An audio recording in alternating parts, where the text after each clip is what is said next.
কলকাতার মর্মান্তিক ঘটনাতে আসল দোষী কারা, উঠে আসছে নয়া এক তথ্য। সিসিটিভি ফুটেজ ঘুরিয়ে দিল সম্পূর্ণ কেস। সিসিটিভি ফুটেজে একটা নয়, অর্থাৎ শুধু সঞ্জয় রায় নয়, 4টে আলাদা আলাদা চেহারাকে খুঁজে পাওয়া গেছে। প্রথম যে ছেলেটিকে দেখা গেছে সেটা ফার্স্ট ইয়ারের পোস্ট গ্র্যাজুয়েট ট্রেনি ডক্টর। দ্বিতীয় সুমিত্র, ফার্স্ট ইয়ারের পিজি ট্রেনি ডক্টর। 3 নম্বর শুভদীপ, ইন্টার্ন চেস্ট মেডিসিন ডিপার্টমেন্টের। 4 নম্বর গোলাম, হসপিটালের একজন স্টাফ। বন্ধু, এই ভিডিওতে বলা তথ্যগুলো এখন অব্দি কোনো ভিডিওতে আপনারা পাননি, তাই শেষ অব্দি দেখুন এবং শেয়ার করে লক্ষ মানুষের কাছে ছড়িয়ে দিন। বিরাট আপডেট, আরও কিছু ব্যক্তিকে সিসিটিভি ক্যামেরাতে দেখা গেছে। 8 এবং 9 আগস্টের রাত্রিবেলায় যে ঘটনাটি ঘটেছে সেই সব কিছুর এভিডেন্স সিবিআই জোগাড় করে ফেলেছে। সিবিআই বলছে সেই দিন রাত্রিবেলায় 12টার সময়কার একটা ফুটেজ পাওয়া গেছে, যে ফুটেজে আমাদের তিলোত্তমা ছিল।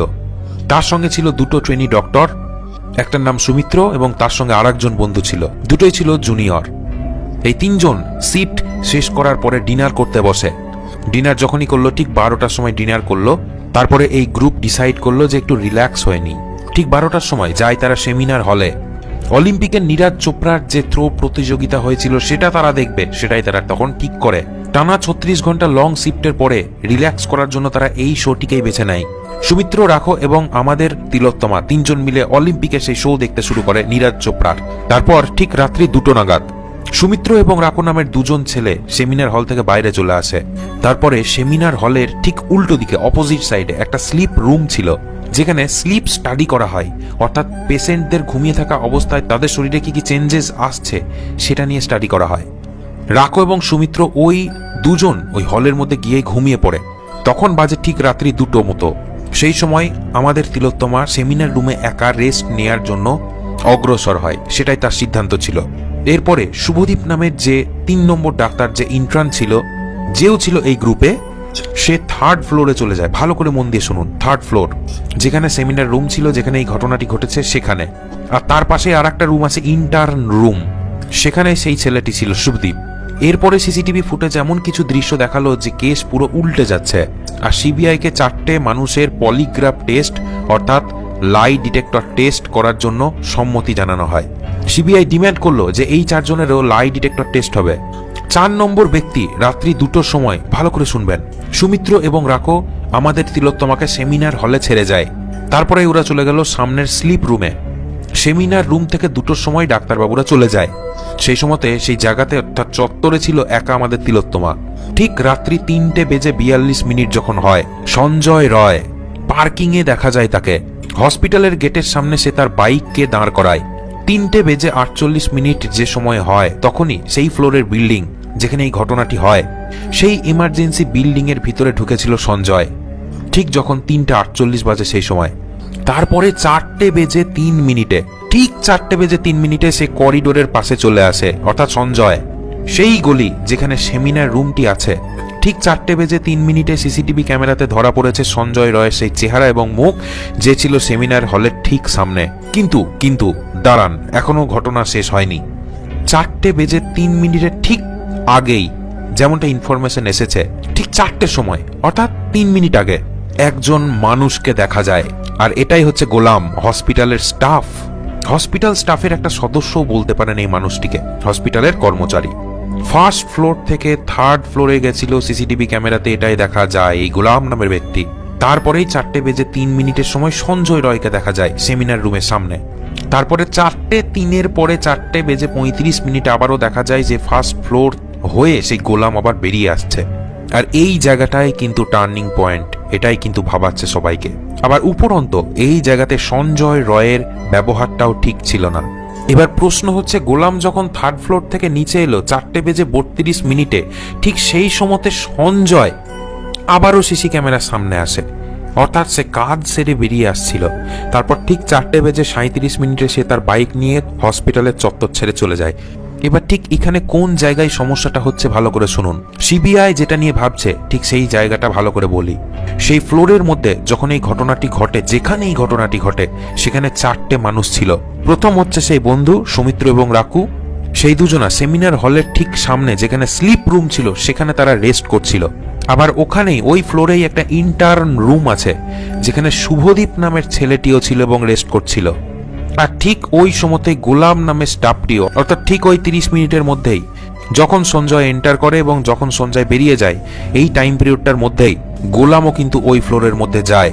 4 জন তো এমনিই ছিল সেই ফ্লোরে, একজন ট্রেনি ডক্টর, আমাদের তিলোত্তমা এবং তার আরো 2টো বন্ধু। আর সমস্যা হচ্ছে সেই 29 মিনিটের মধ্যে সবার থাকার সত্ত্বেও সেখানে এই ঘটনাটি ঘটে। মানে এই সকল ঘটনাটি ঘটেছে ওই 29 মিনিটের মধ্যে, টোটাল আধ ঘন্টার মধ্যে। এমনভাবে বডি ড্যামেজ করা হয়েছে যে শরীরের কোনো অঙ্গ প্রত্যঙ্গ ঠিক ছিল না। আর এই ঘটনাটি একটু হজম হচ্ছে না।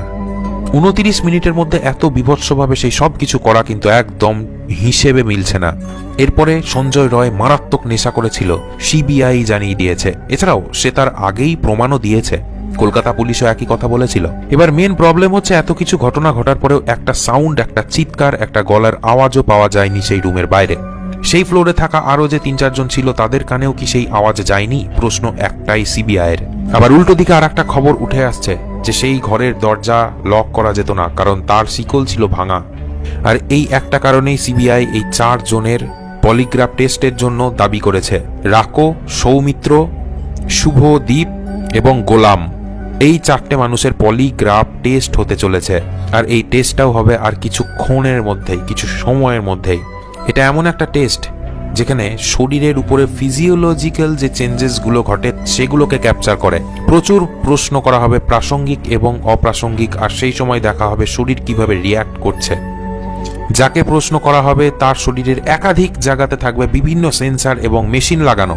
যে সময়তে প্রশ্ন করা হয় সেই সময় হার্ট বিট চেক করা হয়, ব্লাড প্রেশার চেক করা হয়, ব্রিদিং রেট মানে নিঃশ্বাস প্রশ্বাস কিভাবে সে নিচ্ছে সেটাকে চেক করা হয়। এছাড়াও চেক করা হয় স্কিনের কন্ডাক্টিভিটি, কেউ কি কোনো প্রশ্নকে লুকিয়ে যাচ্ছে, এড়িয়ে যাচ্ছে, কোনো কি সত্যিকে গোপন করছে, এগুলোই চেক করা হয় এই লাই ডিটেক্টর টেস্টের মাধ্যমে।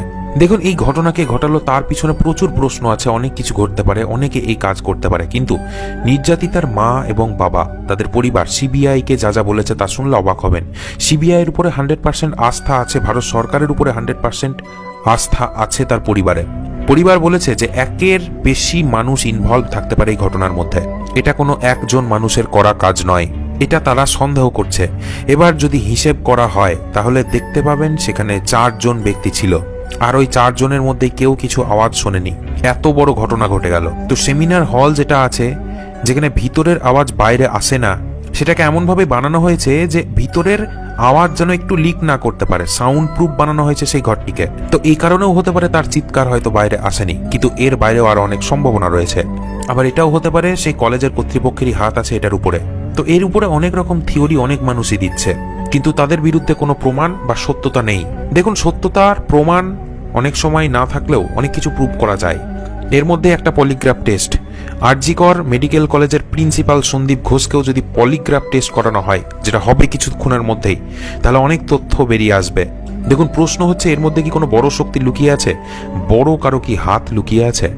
খাবারের মাধ্যমে কি কিছু মিশিয়ে খাইয়ে দেওয়া হয়েছিল? এর কারণে হয়তো সে পুরো ঘুমিয়েছিল, ঝিমিয়েছিল, কোনো আওয়াজও করতে পারেনি। সবকিছু পসিবল হতে পারে। 4-5-এর বেশি লোকও এখানে থাকতে পারে, আবার 2-3 জন ব্যক্তিও থাকতে পারে। সিবিআই যখন সবাইকে প্রশ্ন করে তখন সবার প্রশ্নের উত্তরগুলো নর্মাল ছিল না, ইনকনসিস্টেন্সি ছিল, ঠিকঠাক মিল ছিল না। সবার উত্তরে অর্থাৎ সবার জবাবেই যেন একটু গড় মিল পেয়েছে সিবিআই। এবার দেখা যাক ভবিষ্যৎ কি বলে। তো আপনার কি মনে হয়, জাস্টিস কি পাওয়া যাবে? অবশ্যই কমেন্ট সেকশনে কমেন্ট করে জানাবেন। ভিডিওটি দেখার জন্য অনেক ধন্যবাদ।